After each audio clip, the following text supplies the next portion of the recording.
Hello everyone, আসসালামু আলাইকুম। প্রতিদিনের মতো আজকে আমি আবার একটি নতুন ভিডিও নিয়ে এসেছি। আজকে আমি মিনি বাটার বন তৈরি করে দেখাবো। তো বাটার বন তৈরি করার জন্য প্রথমে আমি এখানে নিয়ে নিচ্ছি একটি ডিম, তার সাথে আমি হাফ কাপের একটু কম চিনি নিয়ে নিচ্ছি। ডিম আর চিনিটা আমি প্রথমে একটু মিক্স করে নিচ্ছি। বন্ধুরা, তোমরা চাইলে এভাবে মিনি বাটার বন তৈরি করে বাচ্চাদের টিফিনের জন্য দিতে পারো। তো তোমাদের সাথে কথা বলতে বলতে আমি এই চিনি আর ডিমটাকে একটু ফেটে নিলাম। এখন এর ভিতরে আমি হাফ কাপের মতো এখানে লিকুইড দুধ দিয়ে দিচ্ছি। তার সাথে আমি দিয়ে দিচ্ছি 1 টেবিল চামচ পরিমাণে ইস্ট। এই ইস্ট অনেক বেশি দেওয়া যাবে না, পরিমাণ মতো দিতে হবে, তা না হলে ইস্টের একটি গন্ধ থাকে, সেটা আসবে। তাই আমি 1 টেবিল চামচ পরিমাণে এখানে ইস্ট দিয়েছি। এখন ইস্টটা আমি একটু ভালোভাবে আবার মিক্স করে নিচ্ছি।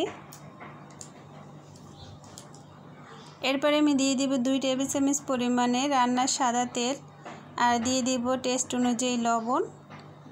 তোমাদের টেস্ট অনুযায়ী তোমরা লবণটা নিয়ে নেবে। আর এর সাথে আমি দিয়ে দিচ্ছি ভ্যানিলা এসেন্স। এই ভ্যানিলা এসেন্স দিলে ইস্ট এবং ডিমের যে স্মেল থাকে সেটা আর আসবে না। আমি এখানে যেহেতু একটি ডিম আর হাফ কাপ পরিমাণ লিকুইড দুধ নিয়েছি, এর জন্য আমি 2 কাপ পরিমাণে ময়দা নিয়ে নিব। প্রথমে আমি কিছু ময়দা দিয়ে তারপরে মেখে নিচ্ছি। এরপরে আমি বাকিটা দিয়ে তারপরে মেখে নিব। আমি এখানে 2 কাপ ময়দা নিব। প্রথমে আমি 1 কাপ দিয়ে তারপরে মেখে নিলাম, তারপরে আবার 1 কাপ দিয়ে মেখে নিব।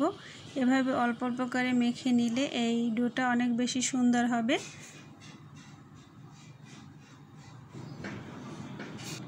আমি আর 1 কাপ ময়দা নিয়ে তারপরে সম্পূর্ণ ময়দাটা দিয়ে মেখে নিব। বন্ধুরা, তোমাদের কাছে আমার একটি রিকোয়েস্ট থাকবে, আমার ভিডিওটি যদি তোমাদের কাছে ভালো লাগে তাহলে আমার ভিডিওতে প্লিজ লাইক দিয়ে আমার চ্যানেলটি সাবস্ক্রাইব করে দিও। আর তোমার ফ্যামিলি ফ্রেন্ডদের সাথে আমার ভিডিওটি শেয়ার করে দিও। আর পাশে থাকা বেল আইকন বাটনটি অন করে রেখো, যাতে আমি ভিডিও ছাড়ার সাথে সাথে তোমরা দেখতে পারো। তো তোমাদের সাথে কথা বলতে বলতে আমি ডোটি মেখে নিয়েছি। এর উপর থেকে আমি কিছু রান্নার সাদা তেল দিয়ে তারপরে ঢাকনা দিয়ে 10 মিনিটের জন্য রেস্টে রেখে দিব। উপর থেকে আমি কিছু তেল দিয়ে দিচ্ছি, তা না হলে এই ডোটা ড্রাই হয়ে যাবে। তাই উপর থেকে কিছু তেল দিয়ে ঢাকনা দিয়ে এখন ঢেকে তারপরে রেখে দিব 10 মিনিটের জন্য। 10 মিনিট পরে আমি ঢাকনা খুলে তারপরে এই ডোটা আবার মেখে নিব। দেখো, ডোটা কিন্তু অনেকটাই সেট হয়ে গেছে। এখন আমি আবারও একটু মেখে নিব। যত ভালোভাবে মেখে নেওয়া যায় তত বেশি এই বাটার বনটি সফট হবে। আমি একটু সময় নিয়ে তারপরে এই ডোটি মেখে নিলাম। আমি 3-4 মিনিট সময় নিয়ে তারপরে ডোটি মেখে নিয়েছি। আমার এখানে ডোটি মাখানো হয়ে গেছে। এখন আমি লেচি তৈরি করে নিব। এখানে আমি 6টির মতো লেচি তৈরি করে নিয়েছি।